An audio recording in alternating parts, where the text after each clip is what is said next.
You know what they say. Good fences make good neighbors. But what happens when the people inside your own house don't even see the fence?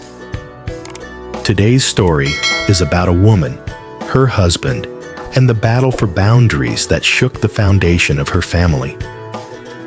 Welcome to AITA Stories. Buckle up. It started with something that might seem simple, hosting family. But as we all know, when guests overstay their welcome, it's no longer hospitality, it's survival. Our storyteller, let's call her Lily, was married to her husband, Mike. They had been married for 5 years and had built a quiet, cozy life together. Mike had a brother, Jake. Now Jake was one of those guys who treated life like a never-ending couch tour, bouncing from one house to another, always with a new plan, but never with a job or money to back it up. So when Jake fell on hard times and asked to stay with them just for a week, Lily agreed. She wasn't heartless. Everyone hits a rough patch. And besides, how much chaos could 1 week bring? Turns out, a lot. From the moment Jake arrived, he treated their home like a college frat house. He left dirty dishes in the sink, laundry on the floor, and stayed up all night playing video games with the volume cranked up. He'd raid their fridge, never replace anything, and even invited a couple of sketchy friends over without asking. And you know what Mike did? Nothing.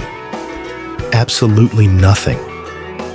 Lily had hoped Mike would talk to his brother, set some boundaries, take charge.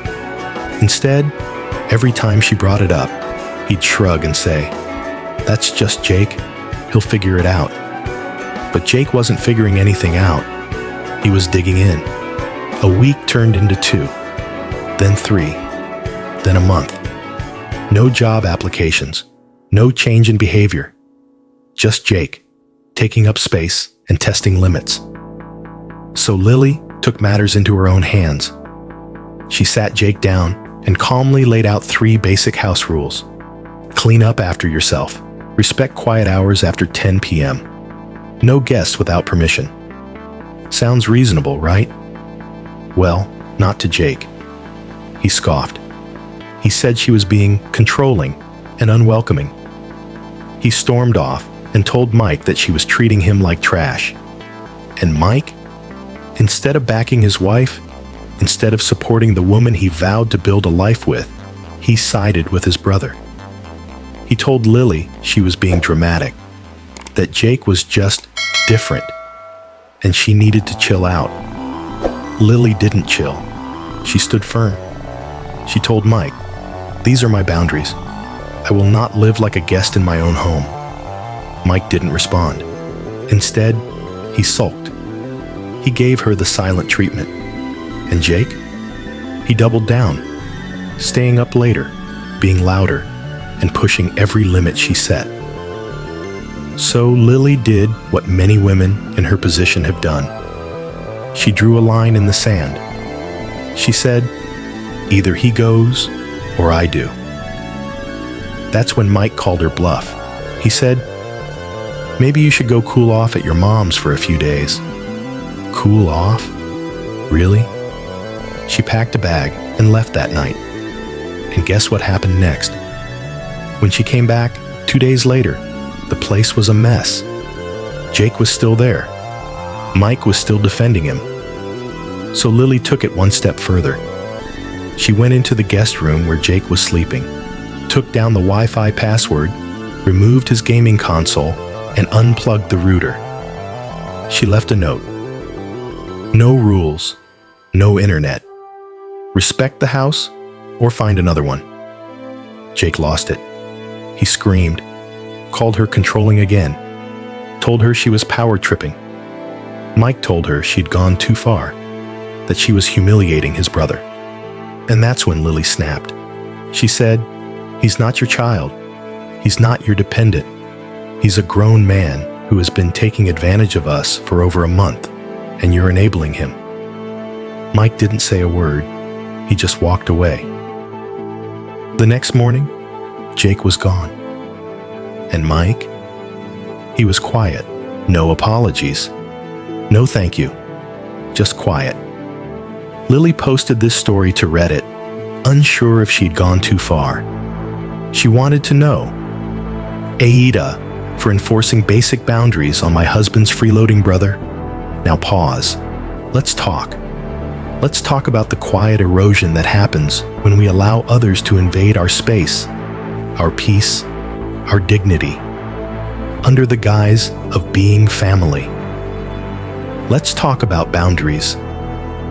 Because boundaries are not walls to keep people out. They are bridges, rules for how people can stay in our lives respectfully. What Lily did was not cruel. It was not controlling. It was self-protection. Too often, women are expected to be the peacemakers at the expense of their own comfort, to bite their tongues, to be cool with chaos, to make room for everyone but themselves. But Lily said no, and that is powerful. That's not just a boundary. That's a blueprint. And here's the kicker. Jake wasn't mad because the rules were unfair. He was mad because the rules exposed how much he'd been getting away with. The same goes for Mike, because sometimes the person who lets the chaos in is just as responsible as the chaos itself. Now, I'll admit, this story stirred something in me, as a writer and as a partner. Because when someone chooses their family over their spouse without compromise, when someone lets dysfunction park itself on your couch and then blames you for reacting, that's not love. That's neglect in disguise. Relationships require respect. And if someone can't enforce boundaries with their family, they're not ready to build one of their own. So what's the takeaway? If someone gets angry when you set a boundary, it means the boundary was needed. And if someone leaves when you stop bending over backward, they were never with you. They were with your compliance. Lily wasn't the villain here. She was the only adult in the house. And to be honest, she deserves a round of applause. But now, I want to know what you think. Was she too harsh? Did she go too far, unplugging Jake's internet? Or was she right to reclaim her space before it was lost for good? Drop a comment below. Would you have handled it differently? Have you ever dealt with a freeloading guest like this? And don't forget, if you like this story, give it a like, subscribe, and hit the bell so you don't miss more real-life drama right here on AITA Stories. Thanks for listening, and remember, kindness without boundaries is just self-abandonment in disguise.